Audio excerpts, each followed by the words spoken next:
صلاۃ التسبیح کا کیا ثبوت ہے؟ دیکھیں، صلاۃ التسبیح کے بارے میں متعدد روایات ہیں، متعدد بولے تو یعنی کافی ساری روایات ہیں،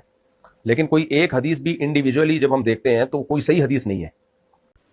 صلاۃ التسبیح کی روایات بہت زیادہ ہیں اور صحیح احادیث میں صلاۃ التسبیح کا ذکر موجود ہے۔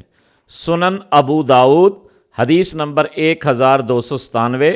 حدیث نمبر 1298 صحیح حدیث ہے کہ نبی پاک صلی اللہ علیہ وآلہ وسلم نے حضرت عباس اپنے چچا جان کو فرمایا، اے عباس، میں تمہیں ایک قیمتی تحفہ دے رہا ہوں، کوشش کرنا روزانہ صلاۃ التسبیح پڑھنا، روزانہ نہ پڑھ سکو ہفتے کے بعد پڑھنا، ہفتے میں نہ پڑھ سکو مہینے کے بعد پڑھنا، مہینے میں نہ پڑھ سکو سال کے بعد پڑھنا، سال کے بعد بھی نہ پڑھ سکو زندگی میں ایک بار ضرور پڑھنا۔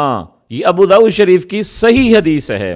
اور دوسری روایت ابن ماجہ کے اندر بھی ہے، حدیث نمبر 1386، طبرانی کبیر، مصنف عبد الرزاق میں بھی اس کی بہت ساری روایات صحیح آئی ہیں، متعدد طرق سے آئی ہیں۔ یہی وجہ ہے المستدرک علی الصحیحین کے اندر امام حاکم رحمۃ اللہ علیہ نے صلاۃ التسبیح والی روایات ذکر کر کے اس کو صحیح فرمایا اور فرمایا تلقی بالقبول، یعنی صلاۃ التسبیح کی روایات کو پوری امت نے قبول کیا ہے، اس لیے بلا شک و شبہ صلاۃ التسبیح کی روایات صحیح ہیں، ان کو پڑھنا باعث سعادت ہے، باعث فضیلت ہے۔